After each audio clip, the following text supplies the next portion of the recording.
This is Abnormal Entertainment.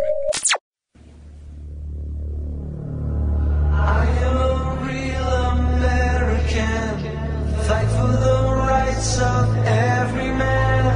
I am a real American, fight for what's right, fight for your life.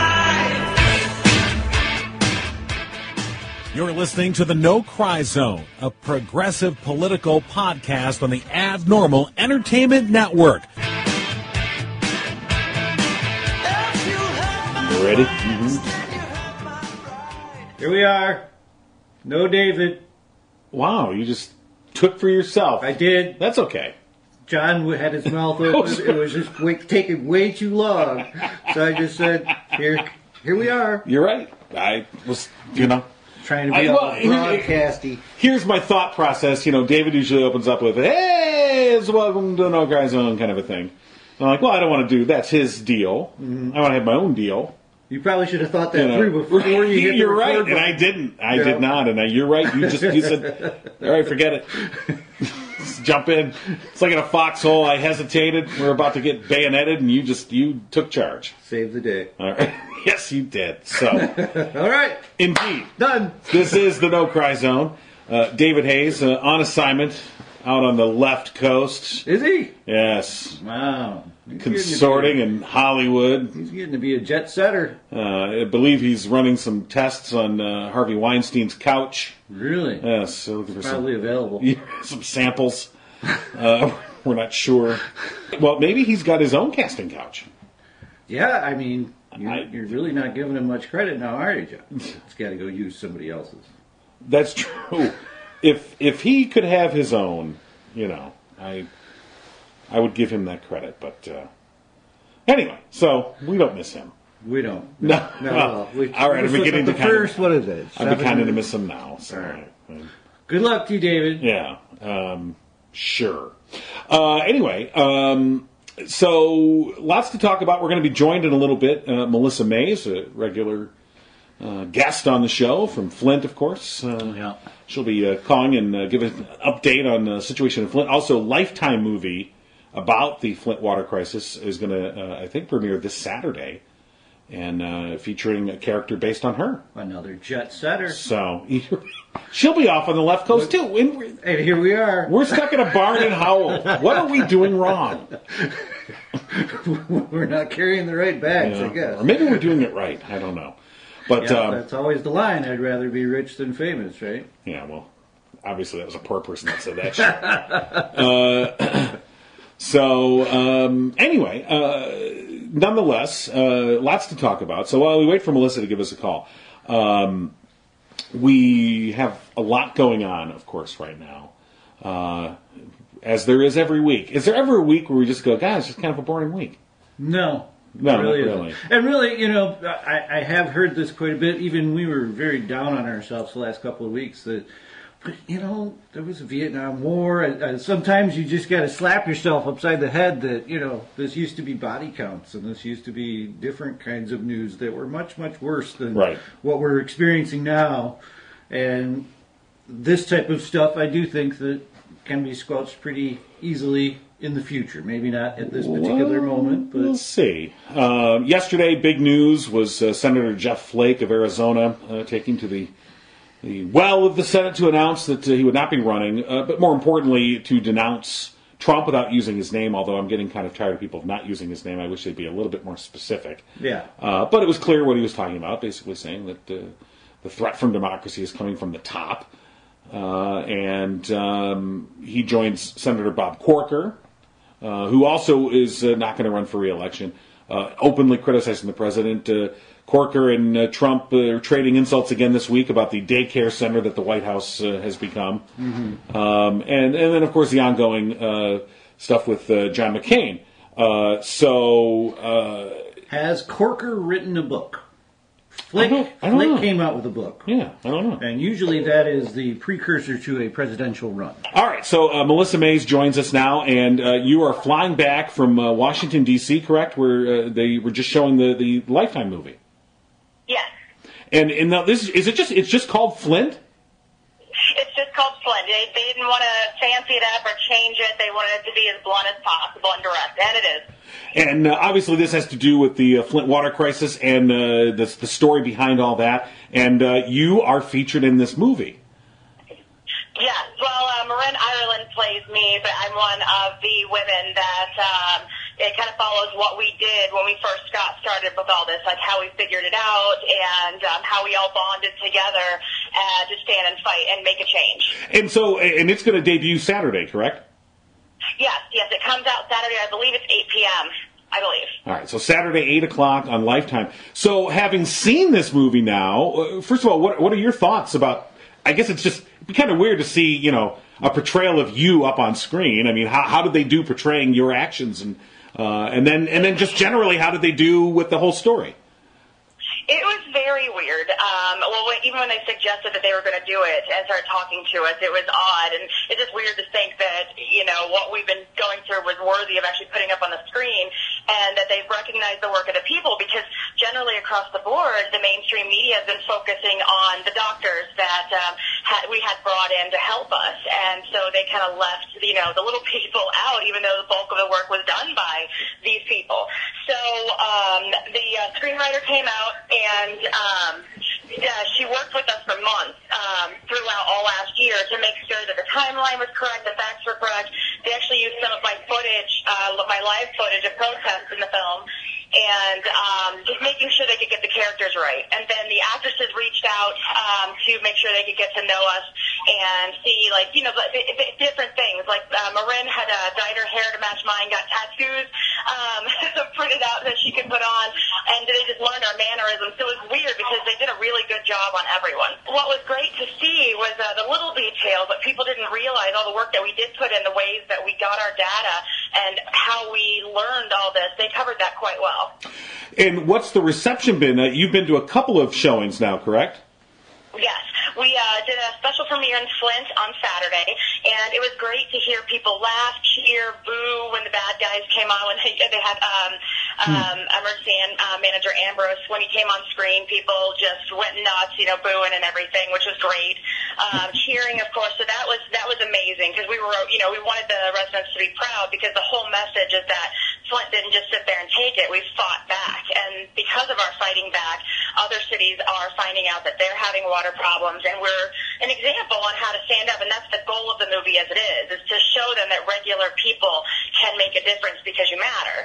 And so that was a big focus. So then we went to New York, and people were shocked that it's still going on, because that's also another part of the movie. They actually came up and filmed a mini documentary that caps the movie, that shows that here we are, you know, because the movie itself was basically Switch 1 to Switch 2. It's like a part 1. So it ends October 2015, and then it shows, the mini documentary shows 2 years after that, we're still poisoned.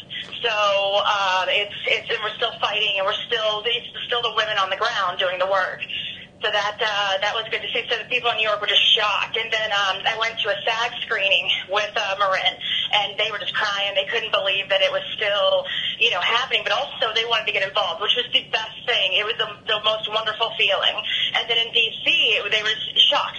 They were in shock. But then also they've been going through a lead crisis for 16 years. So it's a little encouraging for them to see that things can change. And, you know, as long as we work together, we can help them as well. And I guess, well, I'm just curious, is Governor Snyder portrayed in this movie? Well, what would he think? I don't think he would like this movie very much. No, I was wondering, was he portrayed himself? No, they left that out because of the criminal charges and all that. They didn't even step there, but what they did show was that the emergency managers only report to the governor, and those were the ones that made the decision. Okay. One of my most favorite parts in the movie was it showed how our city council voted in March of 2015 to get off of the Flint River, and the governor and the emergency managers overturned that, said it was incomprehensible because it was too expensive. So it showed that we have no control over our city, and that's still true to this day. We still have the state making our decisions for us. Well, right, and that brings us, as I wanted to do, to present day. You know, this week there's been a number of headlines, of course. Still the issue in Flint, still the state trying to dictate to the city. Yeah, exactly. So bring us up to speed on what's going on. It's frustrating because we can't make our own decisions. ask questions and they just lash back out. They go to court. When we want more information, they drag us to court. They go back and forth, back and forth.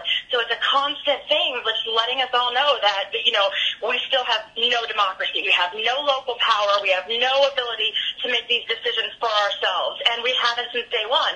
And that's one of the reasons I like the movie, because it shows that we didn't make the decision. We didn't vote to go to the Flint River. We didn't ask for this. We didn't want it. And it was shoved down our throat from day one. And it's still happening. And so the issue right now is the city's long-term water contract, whether it should be with the Great Lakes Water Authority, which supplies the city of Detroit's water, or basically the state trying to force the city to make a decision now. Where do you fall with all that? Well, I feel like there's so many problems with what's going on because we're right in the middle of an election and all this mess. It's all political, as it always is. And I feel that there are questions that have not been answered as for cost, but also that they're again not listening to us. We do want to stay with Detroit, but 30 years is a very long time. We want to be able to have a say. If this is the way it's going to be, we need to be on that board. We need to have a say in this. So there are changes that we need the state to make to allow us to still have this, and they won't budge. It's like there's no negotiations, there's no back and forth, and we've dealt with this before, so there's a huge fear. Every time the state wants to push us into something, it's bad for us. And again, as you were just saying, that the state wanting you to lock into a 30-year contract, which, having come through the experience you've just come through, I think it's very understandable to say, well, wait a minute, before we indebt ourselves, long term, let's have a little bit of a discussion. And I guess that's the infuriating thing. And I'm somebody that's not from Flint, so I can only imagine how infuriating it is for you. But to have the perpetrators of this problem be the ones dictating to you what the solution will be. Right. Absolutely. And I tell people all the time, they don't seem to realize this, that the very people that poisoned us are the ones that are in charge of our recovery. And that's why it's day 1,278 since we've had clean water. We don't have a recovery because of that. They're still doing everything by cost, bottom line. They're doing nothing to protect the health or improve the health of the residents that they poisoned. And they're just acting like, hey, stop being brats and listen to us and do what we say because we know what's best for you. So that's never changed. And the state has said the water is fine now. We flushed the lead out of the lines, and obviously you and others have a much different reality. Absolutely. The first thing they said was it meets federal regulations, but those federal regulations don't mean safe, especially when it comes to health, because none of the regulations are based on health. So basically they're trying to say, oh, well, these really weak regulations are telling us that it's okay, so we can pull on out and stop trying to fix what we broke. But then also, they still refuse to test for bacteria, chloroform, the cancer-causing byproducts. They're just pretending like none of that exists, even though we have these outbreaks and people are really sick and still dying. And so it's just absolutely absurd that they continue to run out there and say, oh, it's all good, but yet none of them will come here and drink our unfiltered tap water and shower at my house like I've invited them to. Yeah, it's funny because as we speak right now, there's been a water main break in Oakland County. It's affecting about 300,000 residents there, and about 50,000 of them have no water. But there's been this run on bottled water in some pretty well-to-do Oakland County areas. And this happened on Monday, and here we are. It's Wednesday as we record this. And it's funny, I've been seeing a lot of online people, like, oh, my God, I can't, I don't have any running water. I have to use bottled water. And I keep thinking about folks in Flint, and you said, what was it, 1,278 days now? Yep. And we just kind of sit back and wave our hand going, yeah, how's it feel? How's it feel? And also, it's kind of funny to me because people, especially in wealthier areas, seem to think that it can't happen to them. And it's happening everywhere, and they need to recognize this. Because if we don't get fixed, they're not going to get fixed either. I mean, actually, they probably will because they are a wealthier area, so they'll probably get fixed a lot faster than we will. But it's going to continue to happen until it gets fixed right. Well, it's always very interesting to talk with you and get that perspective. The movie Flint showing up this Saturday on Lifetime, 8 o'clock. And Rob has a question for you. Actually, I have two. I was reading through the timeline of it, and I was just amazed that it was 4 years. I mean, to people who aren't dealing with it, it seems like it was just yesterday that all this broke. But within that timeline, I noticed that they were starting to do the new pipeline, and that at the beginning of the timeline was set to be done in 2 years. What is the status of that new pipeline that runs out to the Big Water to the east? Still is not done. And we don't want it because what we're going to end up getting is untreated raw water from Lake Huron that's supposed to be treated at our outdated water treatment plant. So our water treatment plant is going to take, the estimate is over like $60 million in upgrades just to be able to treat water. So we don't want that. We don't want another water source switch because who knows what that's going to do to us. So that's one of the reasons we don't want the KWA pipeline. And yeah, there's been a lot of promises, but it's also experimental. And we don't want to be guinea pigs anymore. We went through that before. Didn't work out for us. And so we should explain to our listeners, so the Canary Water Authority, which Rob was talking about, that would bring the untreated water, the Great Lakes Water Authority, they pre-treat the water before it arrives there. Yes. Right. And that is pretty much what every city does. They treat the water at the source. Right. And instead of that, we're going to have raw water piped in 70 miles, which is unheard of, which is not going to see sun, air, anything. It's basically going to be bacteria pooing on itself, for lack of a more scientific term, until it gets to us. And then we have our, completely just outdated water treatment plant that's supposed to treat it and then pump it through our destroyed infrastructure. It's just, we would actually have worse water, and that's terrifying. Are they still moving forward with Karangandi? I know you guys don't want it, but are they still moving that forward? Oh, yeah. We've been paying for it, too. They want those bond payments, so it needs to get done. And that's, of course, the entire motivation to switch our water in the first place. It was not to save money. No money was saved. It was to get us ready to go onto this pipeline. And my second question is, you're in the heart of this. If there was one person that would walk away in handcuffs from all of this, who would that person be? It better be Governor Snyder, and I'm waiting. All right. Well, we'll see. Certainly the story not over. And as we talk, we've got some state health officials that are on trial facing charges. As they should be. Yeah, and so we'll see where those all end up. But you want the guy at the top. And that's why I asked you before whether he was portrayed in the movie or not. I was just curious. No, he's alluded to, and he's pointed at and everything, but he is not portrayed in the movie. That probably would have got it shut down. All right. And another point of the story that you need to start researching is there someone above Governor Snyder? Was there someone else calling him on the phone, getting him to do these things for the state of Michigan for them? Believe that. We believe that the big money, certain people are behind him, forcing him to do these things. And maybe not forcing, but directing him to do them. And he said, sure, go ahead. I'm going to do it. He's going to do it. And, we feel like he's a puppet for somebody else. But maybe if he gets walked away in handcuffs, he will let us know who those people are. All right. Well, that'll be, they'll save that for Flint Part 2. The trial. That'd be wonderful. So, all right. Well, Melissa Mays, thank you so much. We know you're in the midst of traveling home, and we look forward to seeing the Lifetime movie Flint, 8 o'clock Saturday. Awesome. Thank you guys so much. Yeah, thank you. Bye-bye. Man, 4 years. It's So you just have to wonder, how it gets to this point. Why is there no one going to jail yet? There obviously is things out there that are glaring people in the face, like Melissa, right. Like, hey, these are wrong things, but yet still nothing is happening. And so the trials that I just mentioned of the state health officials actually aren't related directly to the lead contamination. They have to do with the Legionnaires outbreak that occurred right around the same time, which many scientists, I should point out, say is highly likely connected to the switch to the Flint River water, and that this Legionnaires outbreak then came, and state health officials purposely, and as we're seeing the evidence come down, it's clear that there was an effort to not alert the public to the fact that there was a Legionnaires outbreak. And and you go, well, why wouldn't they do that? Because it would then highlight the fact that this Flint River water switch was bad. It was not a good idea. And this is before the lead contamination was really discovered. But it was the midst of this new pipeline was right then at this point. So you have to wonder why, if it's not going to be drinkable water and they didn't put the cost of the treatment facility in it, who is this water going for that could be using untreated water? I mean, somebody was basically ordering it up.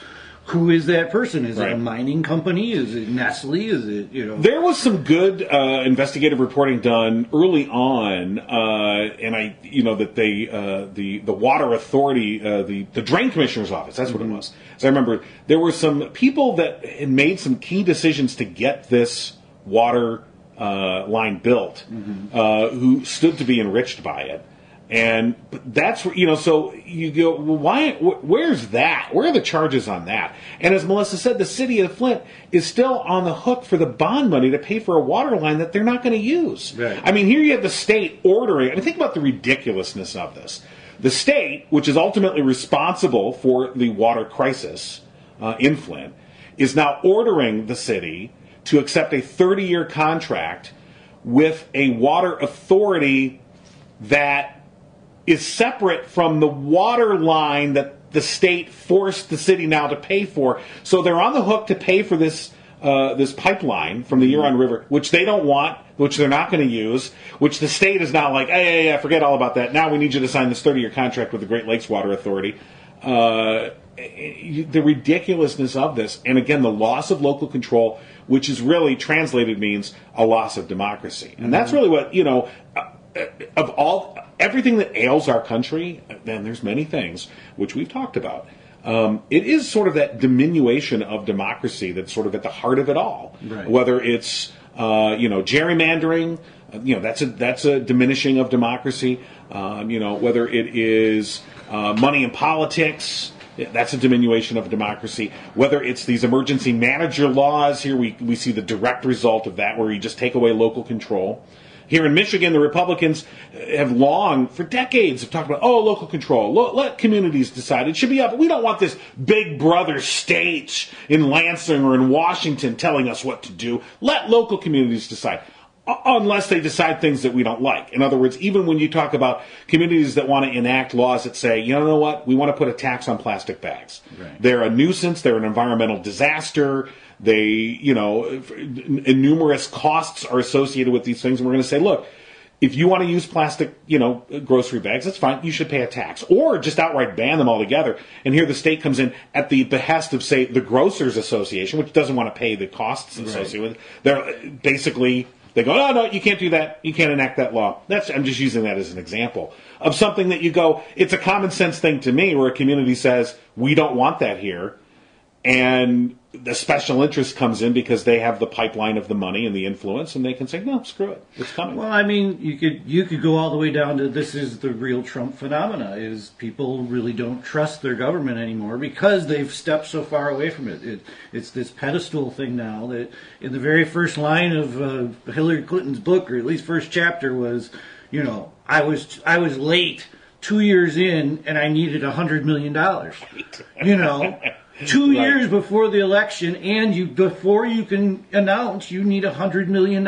What kind of a country are we living in that has allowed this to happen? And there is the heart of all of these problems is, what do you have to go and do to get $100 million within the span of 6 months? Who do you have to go out and talk to? Nobody really puts these puzzle pieces together, And then you read a little bit further on, and it is the same group of insiders as giving her polling information, all of her insights on the world, and the same group of people who are all millionaires and billionaires that are feeding her this information because it is their goal to basically, castrate government. That has been the goal for the last 70 years, is to castrate government, because what government really is the voice of the people. And it has somehow perverted itself, and that's what everybody's really upset about. Right. And I don't want to go rehash old arguments, especially water under the bridge. But on the other hand, whether Clinton won or Trump won in 2016, the corporatocracy was going to be just fine. Right. They were going to be just fine. I mean, I think, and so I think the threat to the corporatocracy would have been a Bernie Sanders presidency.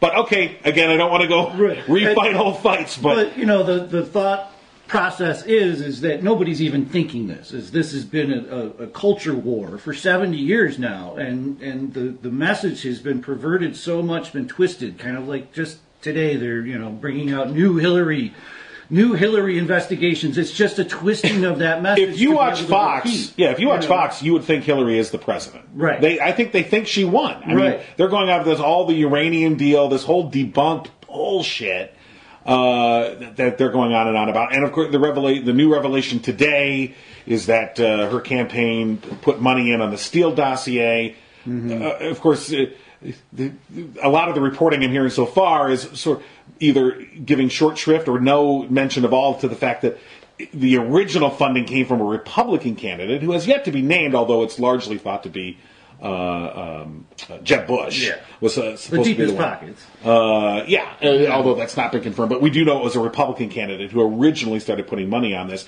But really, it's funny. And all the outrage now, and I'm hearing it in the mainstream media, which I'm always loath to use that term, but it applies. But you hear it on a lot of the network media, we'll put it that way, they throw it out there as a salacious, aha! The Clinton campaign put it on the Steele dossier. Therefore, and it's unsaid, although insinuated, therefore it's all bullshit. Mm-hmm. Clinton, and you're like, okay, here's the real headline. Candidate pays for opposition research. Yeah, so what? They all did. Mm-hmm. That's why, they go, she put money in on it, therefore it's all debunked. No, it's not. Campaigns put in money, all kinds of money for opposition research all the time. Right. It is not a big deal, that she put in money on this. To me, it's like, it doesn't, let's just look at the facts of the dossier. And we don't know what the facts are. Here's the bottom line. We don't know what the facts of the Steele dossier are, largely because Congress has abdicated its authority and its duty here to actually investigate this. So it's left up to Mueller. Did we decide on Mueller or Mueller? I say Mueller. We're going with Mueller. Okay, I never did. But that's okay. We've probably wrong. We left it up to Bob. Bobby Three Sticks. Up to. That's what we actually decided. It's up to Bobby Three Sticks. All right. So Bobby Three Sticks is we'll see what he comes up with. But anyway, the notion that anyone and this goes for progressives too, who focus all of their hate and venom on Donald Trump, which he deserves it. Don't get me wrong, but somehow if we could just get rid of him, everything would be better. And you're like, no. And I think for the people on the other end of the spectrum, if we can just get rid of Hillary Clinton, it'll all be better. No. We got some big problems that are ailing us that sort of they're underneath.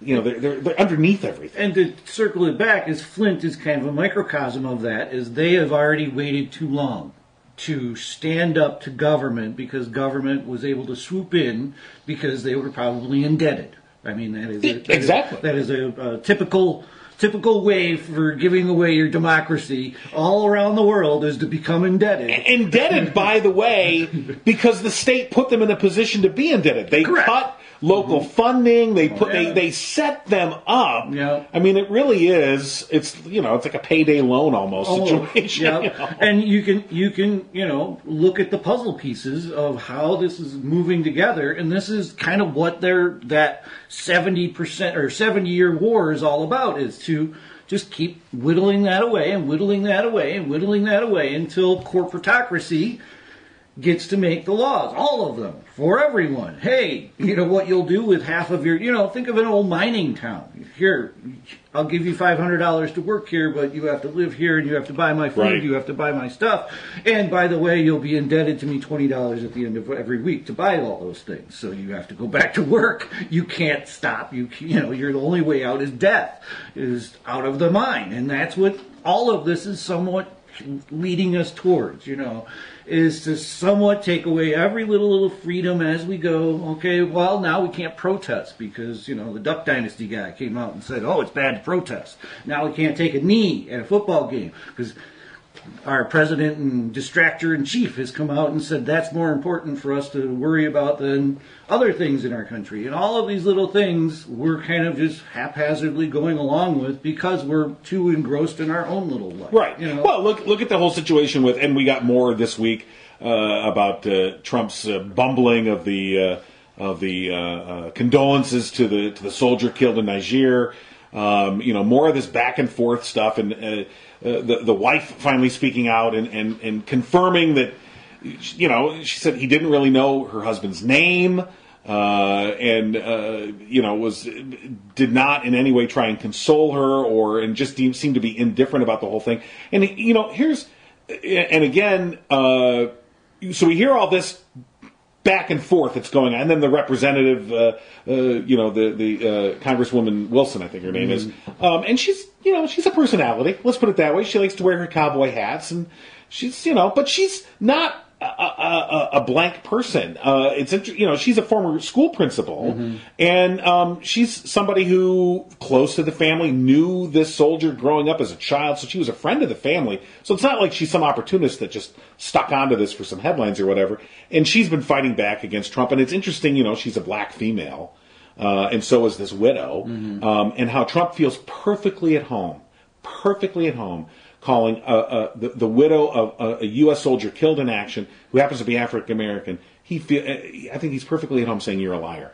If she was white, I don't know that he would feel that way. If that congresswoman was white, whether she was Democratic or not, I don't know that he would. I mean, I think his even the tone of that one tweet, I was respectful and did the name all at the beginning. Yeah. He's saying in his own mind, you can hear it. It's like that freaking. Right. He's actually cursing her. I hear it. Because she had the gall to put all this public and make him look a fool. Right. And so, and the only reason I brought that up. Same thing as a Southern plantation owner. It really was. Yeah. And that is that tone. And of course, so this is all going on. So to bring back to what we were just talking about, I wasn't trying to derail us. So while this is all being argued about up above, underneath it you go, hey, why were they in Niger to begin with? Yeah. And now we're hearing from members of Congress going, I didn't even know we had troops in Niger. What's going on? And the Pentagon being very, quiet about all this, not wanting to, we're investigating it. But you go, well, don't you know what's going on? Did anybody even see? That's the only story I've seen is Rachel did a story on that with, it was because of the travel ban. Right. Is like, we got, who is it? It was Chad. Chad is the security force around there. When we put Chad for no reason, by the way. Paperwork. The paperwork didn't come through.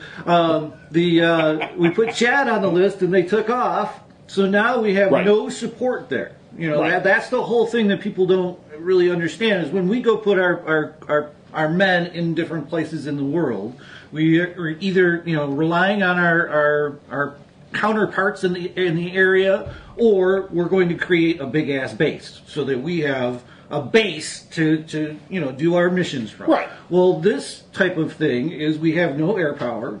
We have no support as far as more men that they can call in.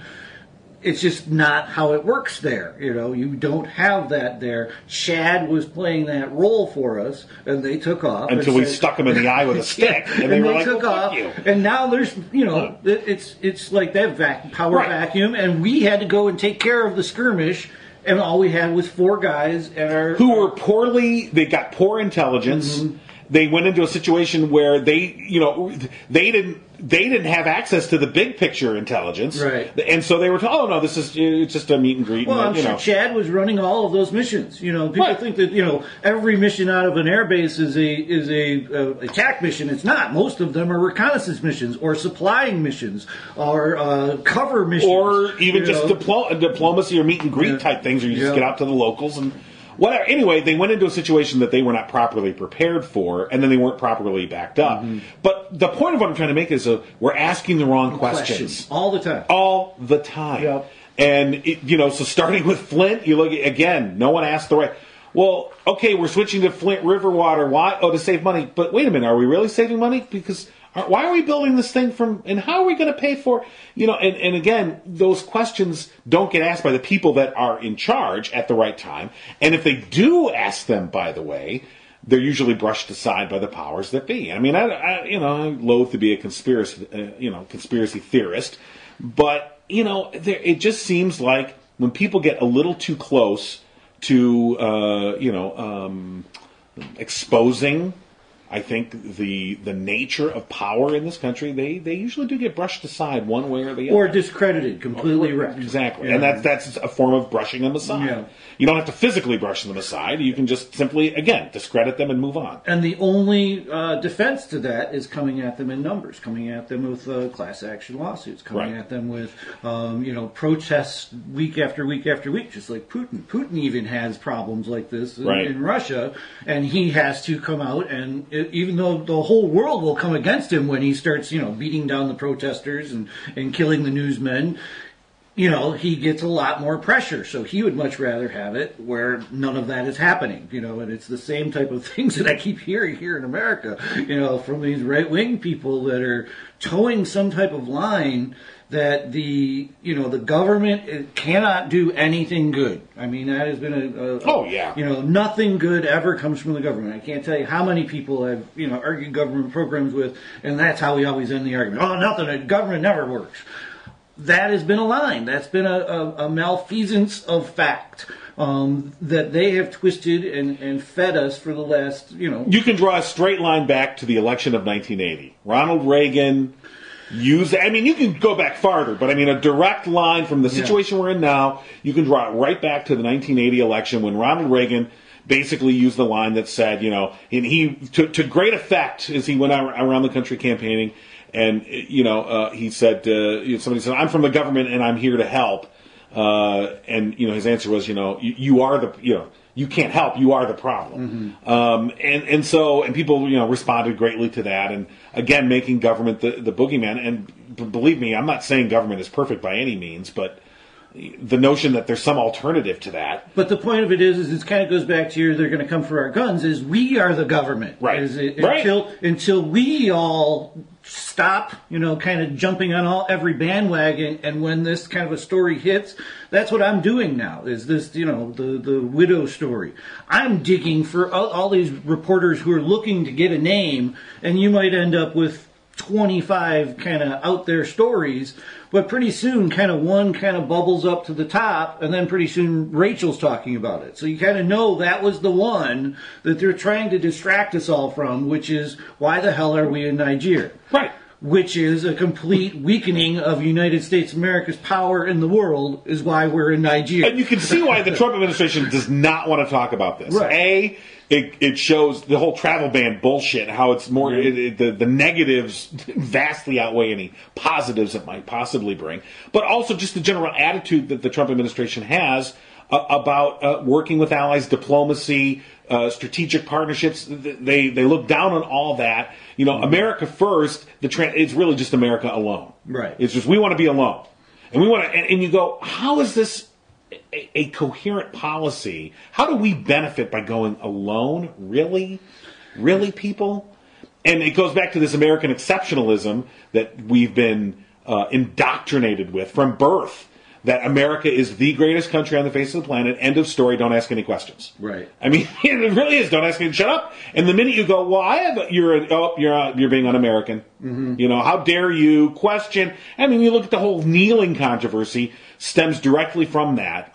And turned it completely into, of course, right. But the notion that, how dare you protest something?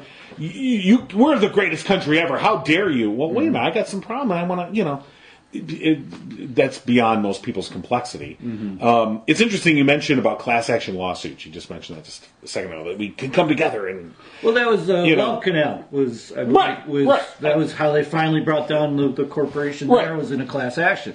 And, so I thought that was interesting because last night the U.S. Senate voted, and it required a tie-breaking vote from Mike Pence to do away with this bill that was, with this regulation that was brought in under Obama that allowed consumers to band together to sue banks and credit card companies when there was just open malfeasance and incompetence. Yep. And allow them to, and this was a real threat to these companies because class action lawsuits can bankrupt them in a serious way. And most don't have the do not discloses at the end of it, too. So if it's won or lost, the details of it all come out. Right. And so they wanted this law gone big time, and they finally got it. And the Senate voted last night. It was a 50-50 tie. They had to bring in Pence to break the tie. And so this regulation's now out. And basically what it does is it forces consumers to go into forced arbitration.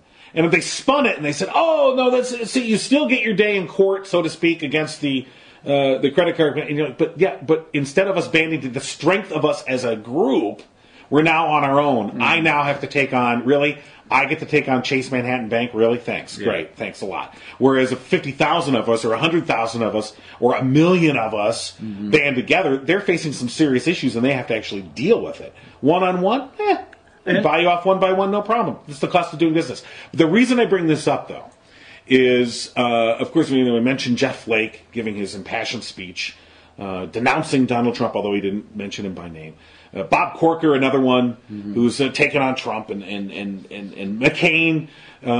He's certainly, and a lot of people on the progressive side are, oh, thank you, John McCain. Oh, thank you, Bob Corker. Oh, thank you, Jeff Flake. And you go, yeah, thank you. By the way, all three of them voted last night to get rid of this rule. Yeah. So I just want to put things in perspective sometimes about we are quick to cast people as heroes. Oh, you're a hero because you've said this one thing that it's kind of like, well, yeah. Honestly, I'm glad Jeff Flake said what he said. If the choice was either he says it or he doesn't say it, well, yeah, of course I'm glad he said it, but that doesn't change the fact that he belongs to a party that has been pushing forth these values, in quotes, and policies that have enabled a Donald Trump to become the president and continue to push forth this agenda, an anti-democratic, anti-consumer agenda. And we shouldn't be too quick to lionize these people. Mm-hmm. I mean, so when I was looking at Jeff, because when I originally heard his speech, and I heard the whole thing, and I go, wow, it was very stirring. I was like, wow, good for you, Jeff Flake. And then I kind of started thinking about it a little bit, and I was like, but wait a minute. And this is before even the vote last night that sort of was like, okay, wait a minute. But I started to think about it, I'm like, but of course in the same speech you announced you're not going to run again. So you neutered your political self in a certain way. Mm-hmm. You almost undercut the message that you're making. So what was the point of this? What's the net effect of you saying this? Not a thing. Yeah. The Republicans right now have a 3-vote majority in the Senate. Okay, so for John McCain, Bob Corker, and Jeff Flake, if you truly feel that Donald Trump is a danger to the country, a danger to democracy, switch parties. Yeah, especially Flake and Corker. You're not going to run again. And I know this is not going to happen. I'm not in any way under any illusion that they're going to switch parties. Of course they won't. But to me, I'm like, you want to really get at Donald Trump? You really want to stick it to him? If you want to live the words that you speak, Senator Flake, if you think that he's a danger to democracy, wow, that's a pretty harsh statement. Yeah, let's see that no vote. Shouldn't you do it? Shouldn't you do something to actually make a difference? Take away the Republicans' majority in the Senate. You're both not going to run. You can switch. There's no law that says you can't just say, you know what? It happens all the time. We've seen this. We've seen this examples of this all through time. Most recently, there was a Republican state senator, I believe, who switched to, or he's a congressman. He was a Republican congressman or Democratic congressman who switched to become a Republican. And the Republicans are over. Oh, they're overjoyed. Oh, this is a victory of democracy. Da da da. Okay, well that's fine. Let's see how the shoe is on the other foot. Do something concrete to actually change it. I feel like it's almost like I just want to go on the record, and to me, this is what Senator Flake was really saying. I just want to go on the record that this is bad. Thank you. Okay, great. So what? Mm-hmm. Big deal. And we're all supposed to lionize him like he's a hero? I don't buy it. Well, there's the thing that you kind of figure out by watching a ton of C-SPAN is they like to talk. They really, really like that power struggle amongst all of them. So when they're retiring, they're not just retiring to go home. They're retiring, and now the power struggle is am I going to lobby for? Right. There are big names, there are small names, and that's what they're trying to do right now. Those guys, either they're going to run against him in some way, shape, or form, and they're bringing out their opposition right now, or they have donors that they're trying to court that don't like Trump and want this them to be saying these things. That's all I can say about all of those guys, because you're absolutely right. Their actions do not, follow their words whatsoever. And it's all still a power struggle. People don't realize that even Anthony Weiner, disgraced. He was still looking and was probably going to get a lobbying job in Washington, and you wouldn't hear his name ever again, but he'd still be making his $250K every year and be an actual part of that conversation there. That I'm not saying anything bad about his policies or whatever he was, but I'm just saying, even as ostracized as that man was, he was probably still able to get a lobbying job because he knew people in that place. So to think that Jeff Flake or whoever it is, Corker, are doing anything that is going to harm their reputation and or prospects for the future, excellent point, is absolutely ludicrous. So whatever game they got going on, it is not harming them, and that is the whole game of Washington. And so, I guess this is where I see again. I want to. You got to be fair. So on the progressive side, I see all of this investment in Mueller. That he's going to say, "Oh, just wait for Mueller. He's going to save the day." And I'm like, I'm not so sure this is going to work out the way you think it is. Well, if the Republicans hold strong, which they seem pretty intent on doing, they can blunt Mueller pretty easily. It's going to be. I guess I'm just. It's up to us. Yeah, it's up to us. It's for waiting for so and so they'll save us. My party will say no, they won't. They will not. Yeah, and that goes for Melissa as well. Look at that. That's the track record that we can go forward and feel great about. Is look at what positive change she has made in her small area. And you would have asked her 5 years ago if she would be in this position in a movie. That's what David says all the time. That nobody's really going to do anything until it affects them. Well, pretty soon this lack of democracy really will kind of rear its ugly head. I just hope that it's not too late in the case of Flint, is that we all do kind of band together and start asking the prominent questions of how did our government get this way? We've had, the least amount of House votes, the least amount of Senate votes in 10 years. They are doing this to us. They're showing the government won't work by making it not work. So that we all give up our power, don't vote, don't do the things that actually give us the power back. And, it's a crazy phenomena. It's like, I feel like I talk about the money in politics all the time because I feel that's the true root. And if we all were to get on that one subject and just create, just like common sense gun laws, common sense campaign laws. If you cannot, you have to disclose where your money's coming from. Those type of things, and limit the amount of money that you can actually raise for a campaign. All right, now you're just talking crazy talk. So anyway, those type of things could all be in every town hall meeting. But what has happened is we are also reactionary to, number one, the news every day. Right. These fanciful stories of intrigue, and somebody was just complaining to me about the O'Reilly thing and how he paid $32 million and she wasn't supposed to talk and then she talked. I was like, he paid $32 million. He's getting headlines. He'll have a show in 2 years.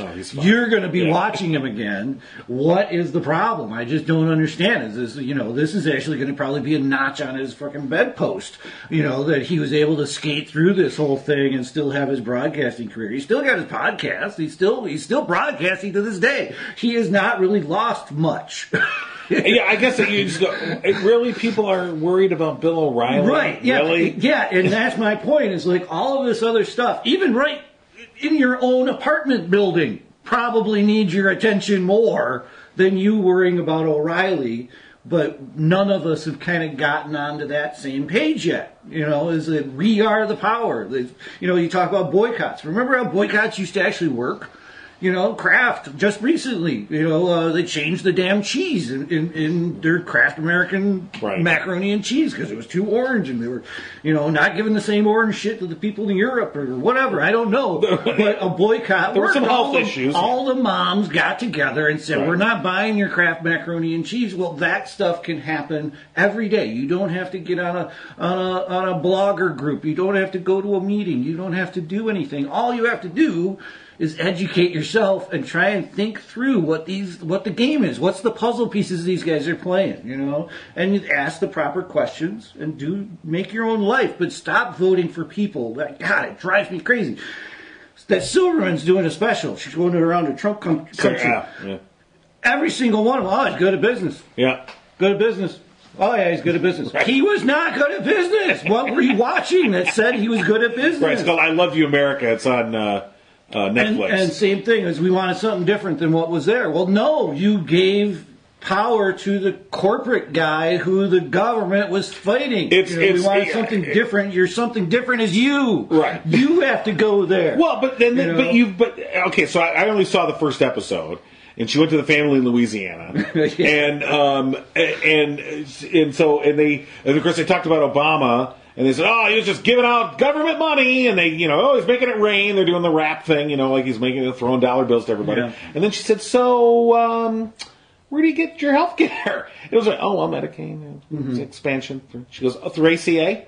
Yeah, and you can almost see them kind of like, "Well, yeah, we don't really want to talk about the obvious fucking thing that's in front of us that we're wrong." And and I guess basically I think two of them were on disability. One of them was getting money for college, and then the other one, and they're all on government money, which is fine, and no one's begrudging you that money. It's just stop saying that you hate government. That you hate government when you are living on it. You are relying on the government. And then when all of those funds get cut, cut, they will hate government even more. Right, and they won't blame the person that actually cut them. No. Somehow Obama, this will still be Obama's fault. Oh, he didn't put it in his law. He just did it himself. Yeah, watching that show, it was funny, but it was infuriating at the same time. Or not even infuriating. It was so depressing. Well, and see, but that's my point. Is it's a wide swath of, I guess, intelligence, caring. Ingenuity about what to do once you realize there is a problem. There's such a wide swath across America as we have to come up with something that is simple. It's that everyone can get on board with. And, Stronger Together was probably the Democrats' best shot at it, and that was Hillary and all of the geniuses that came together with that. But the message deliverer was almost meaningless. Well, yeah, and you had on the other side a attempt to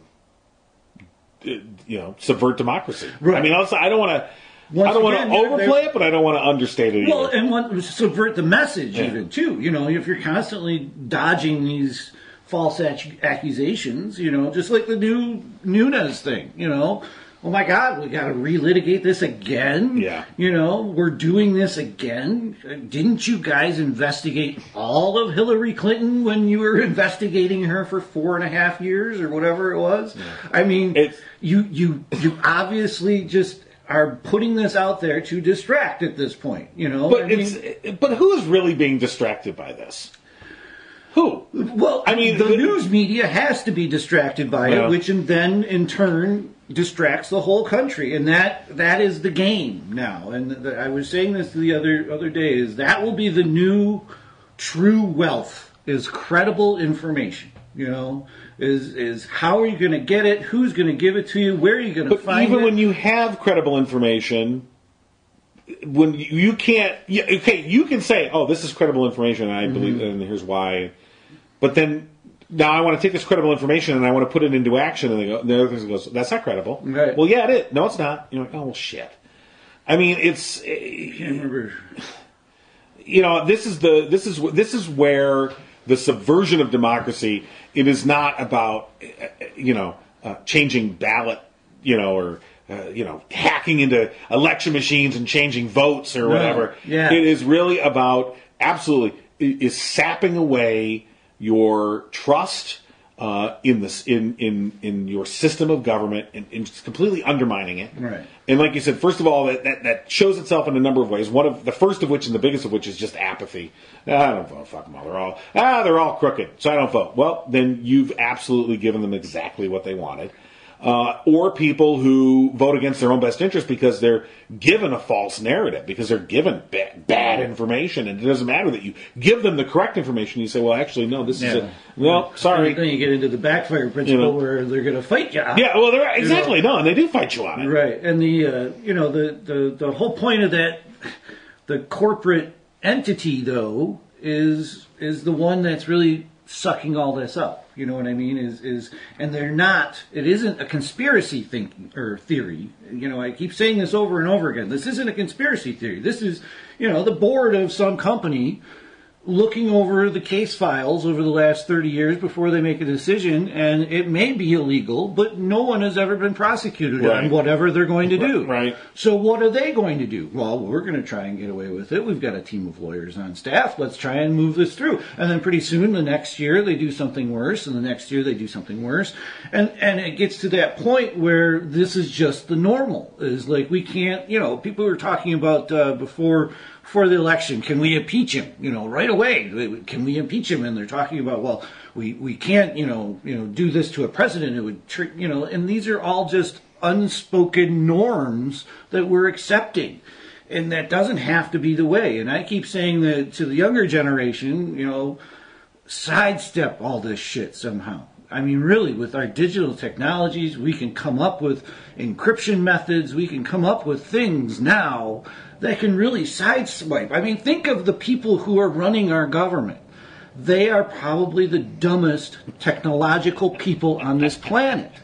I mean, really, it's all people who are, 40 years and above, some even, into their 80s. They are not technologically savvy. That's why we run on these ancient computers. It's just not a part of their, I can get my email. Tick, tick, tick, tick, tick. That's all they care about. And then they go to their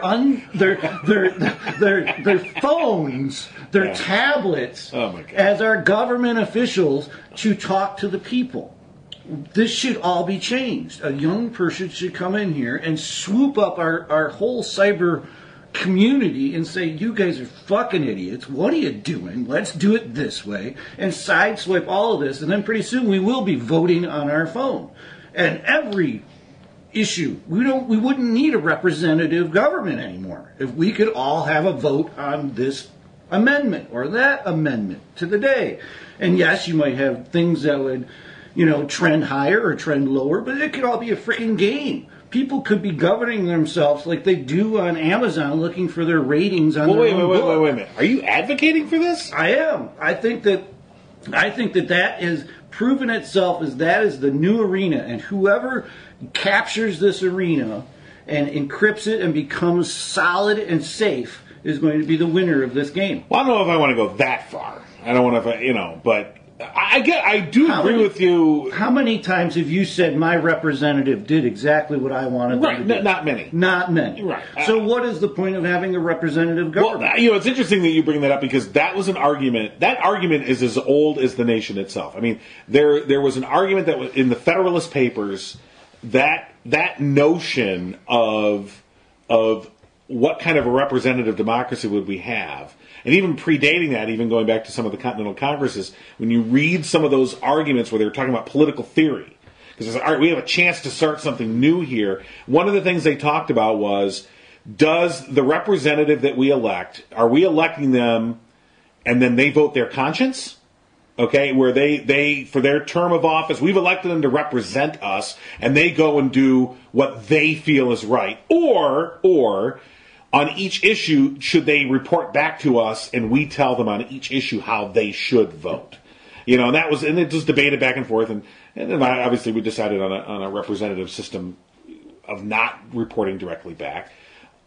But largely because... What was the fact on that? Why? Well, there's a number of facts. The fact was they have to travel to exactly. the capital, that was a key. That was a key issue. That was going to slow up everything. The inefficiency of it made no sense, and it didn't at the time. So you saying this about technology, yes, it can be lightning fast. Mm-hmm. I just well, it's interesting. I guess it's hard to imagine what is not real yet. And that was the point where Senate and House was only meeting twice a year as well, right? Right. They would come into town and have their session, and then they would leave. They would go back and be a farmer, and that was actually far more representative than, say, Mike Bishop, who lives out in Oakland County, doesn't he? I mean, he doesn't live around here. He lives in Rochester. Yeah, who lives out in Oakland County, coming here to be our representative after he got elected with huge amounts of dollars from people that probably weren't from here. Right. The whole thing has been perverted. It's been put on its ear from what you're talking about, which was a person who lived in your town, and he would go around to his town members and say, hey, I want to be the representative. He might have been the slick, slimy one of your town, whatever. He was trying to take over the world. But it was up to you, and you knew who he was, and you knew what was going on, and you knew who was backing him to get there, because it was all right in front of you. And that thing that government is shit since the 1800s. I mean, really has been gone. That type of government. Right. Well, it's just a shadow of what that is. Right. Well, what you just described before, though, I mean, I don't know. I guess it's an interesting thought, but it's so far from reality right now that I don't know that. Even if I had a direct line, think of all the people that are waiting on a frickin' switchboard right now trying to contact their guy. I mean, I give Bishop a big pat on the back, because every time I call his office, I get a person. It only rings a couple of times. I've never been on a voicemail. He's actually emailed me back.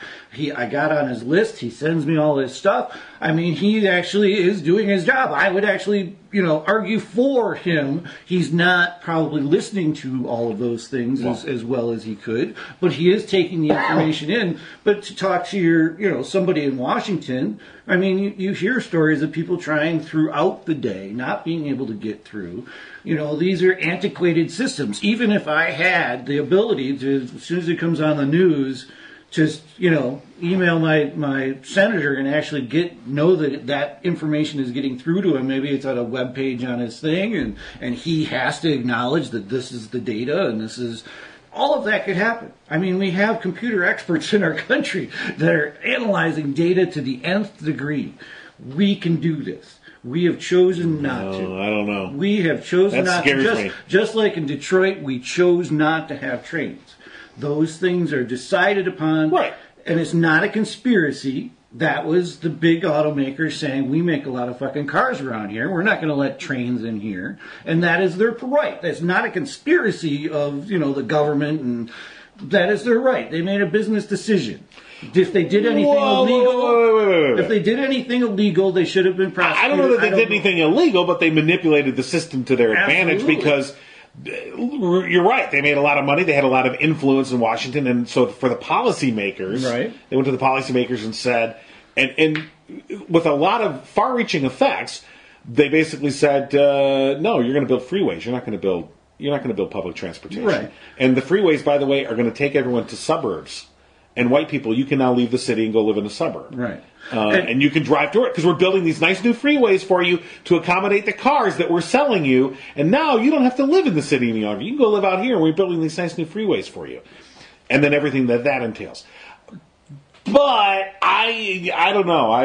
You don't want everybody voting on everything, huh? Have you ever heard of the co-op factories? There's some co-op factories I've read about in South America. I know what you're talking about. Where everybody, if there's a decision to be made, hey, we're going to switch plastic bags. Well, they shut down the whole line. Everybody gets a vote. That's a concept that goes back. I think the Japanese were the ones. Well, a lot of people call it communism, and everybody's got a vote and everybody has a say. I tend to believe that yes, you will slow things up a little bit by asking people's opinion, but in the end, you would not have a divided nation. you would see that how the vote went today. Oh, the whole country, 600 million. See, but but that is 350 million went this way. That's based on the assumption that everybody wants the same thing.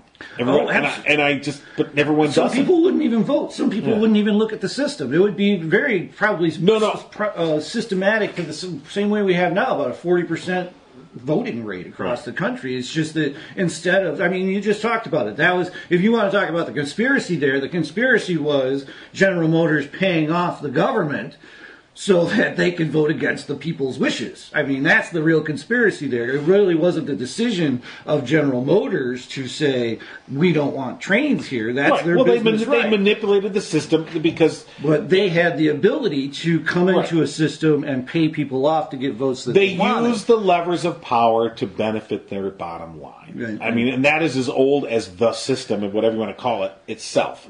So name a different system, I guess, if this system isn't appealing, that sidesteps the corruption. I don't know. There's some. Those are some big, mind exploding. Yeah. You take that to a 70-year-old, he'd go, "What? I got to vote on this thing?" You know. But I'm saying this is a generational but as far as that we have to be talking about. Well, if you want to talk about political systems, look, the 20th century. We went through communism, we went through fascism, and they were discarded, thrown to the side. Went through militarism.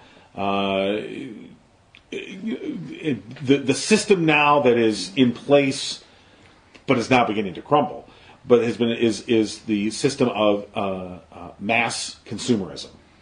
Beyond that's not a political system, although it runs the political system. Mm-hmm. This system of making everyone a consumer. Right. Everyone's a consumer, and that feeds the system, and probably best. I think exemplified by, after 9/11, when George Bush said, "Go shopping." That was his, and you just go, "What? Wait, what? What? Wait, what? Huh?" And that's the best thing you can do. In other words, so we just got attacked. You're talking like we're on a war footing, but we're not really going to go to war. You want us to go to Macy's.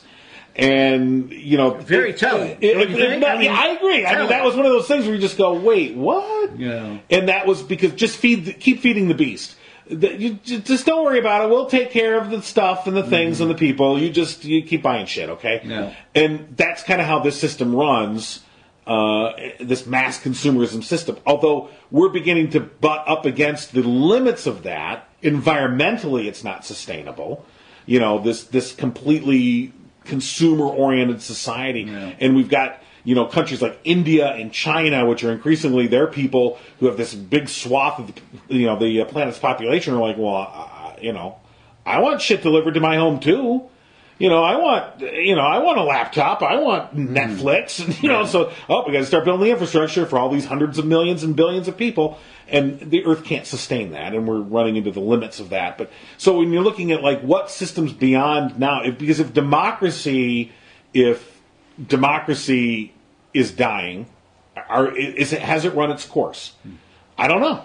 I don't know, because what you're talking about, I don't know that that's democracy. It's populism. I don't know what that is. We need a political theorist to come in and but. I'm just saying, in my mind, that we could be sidestepping. We could be sidestepping this system in a way that would actually be more fair. Right. The young of this country are that actually technologically. We can agree that the system can definitely be more fair, and that there's better ways to do it than we're doing now. What those are, But first of all, we all have to be on the same conversation. Right. Well, and I think we have to get involved. So I want to mention real quick, and I put this on the No Cry Zone Facebook page for folks here in Livingston County. There's this thing coming up called Camp Millie.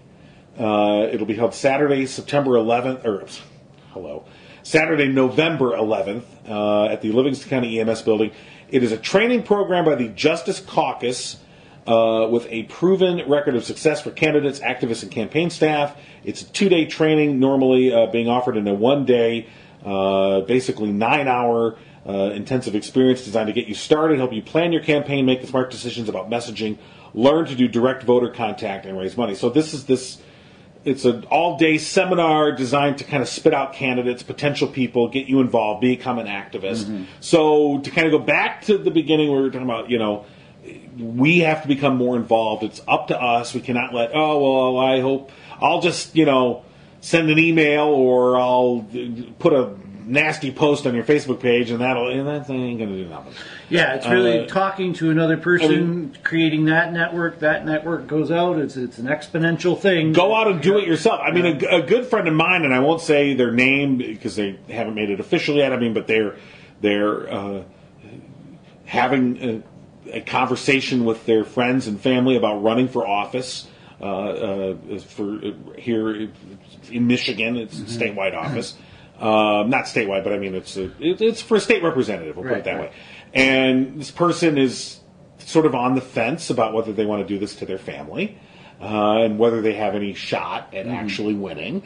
And so this person had a conversation, and we were talking, and basically saying, "Do you think I can do this? Do you think I have a chance?" And it was pretty honest. And said, there's always a chance, but here's your barriers. Is whatever. But the thing that came out of that conversation that I was, I guess, heartened by was this person's decision to say, I can't just sit on the sidelines anymore. I got to do something. I can't just go to another protest, or I can't just write another letter, and I can't just make another, very well-written Facebook post. It's like I gotta get in there. And there's a perfect thing. People say, "Oh, I just don't have the time. I never." Take your Facebook time.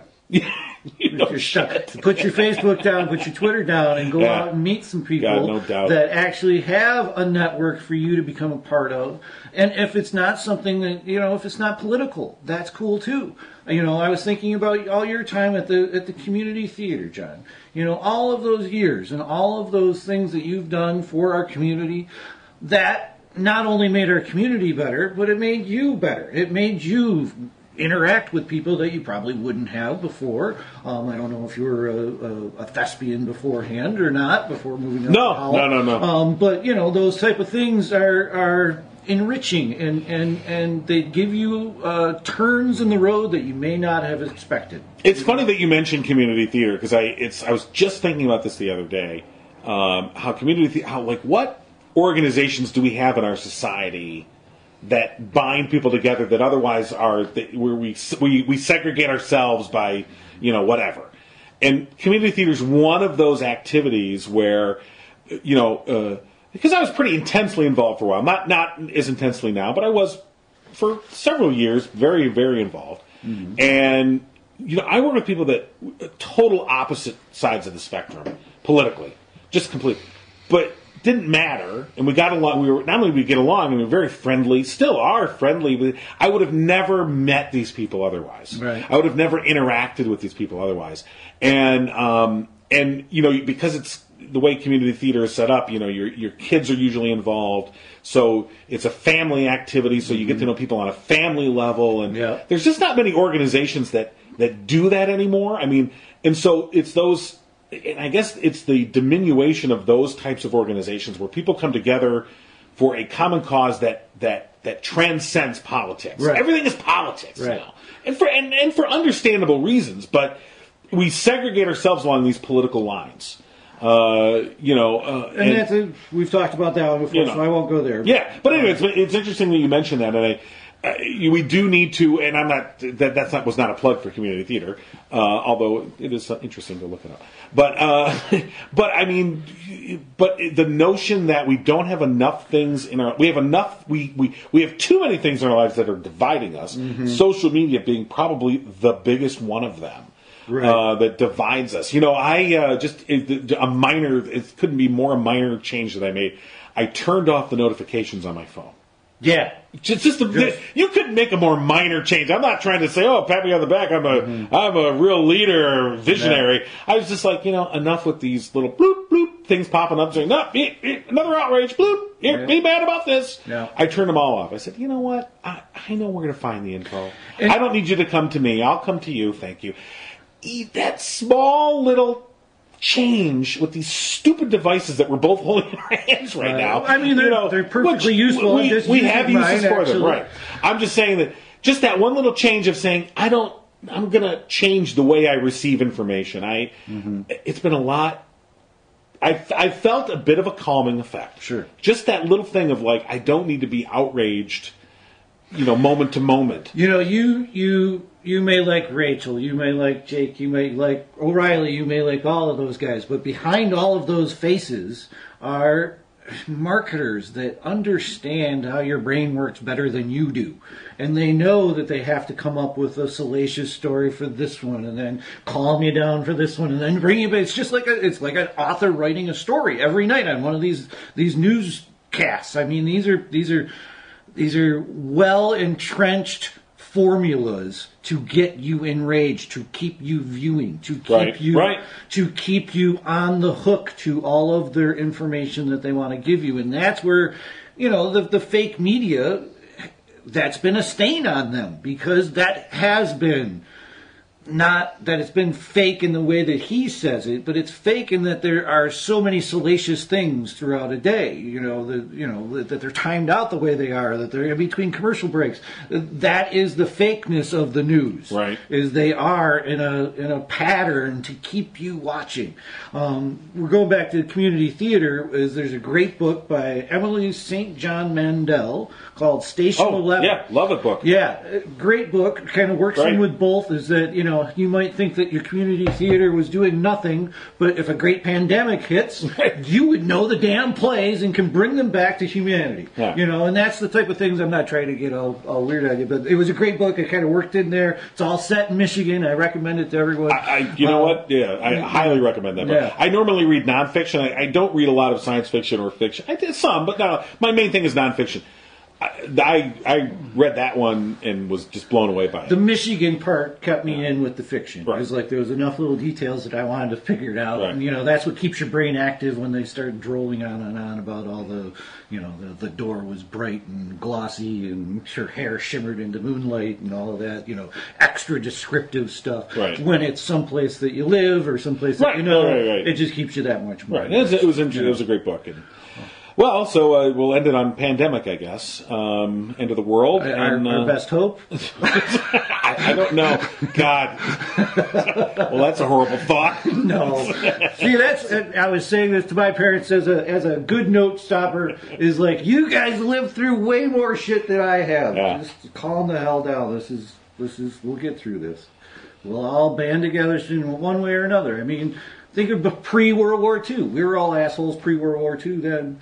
But World War II hit, and we all banded together. So we just need another World War II to come. Well, that's we're getting into other topics here, John. The crash of 2016 states that in order for our cycle to complete, we do need a very large-scale war.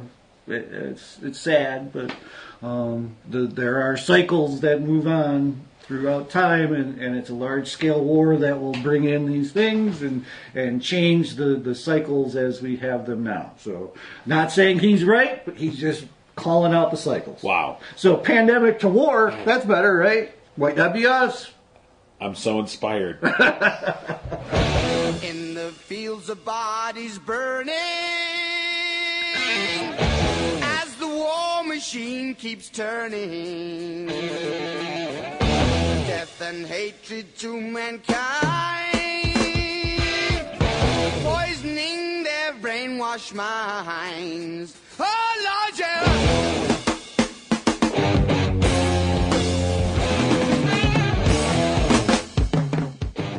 Subscribe to the No Cry Zone on iTunes and Stitcher and at abnormalentertainment.com/No Cry Zone. Find the No Cry Zone on Facebook and tweet at No Cry Zone. Email nocryzonepodcast@gmail.com. And for more podcasts, comics, books, movies, and more, head to abnormalentertainment.com. You've been listening to the Abnormal Entertainment Network.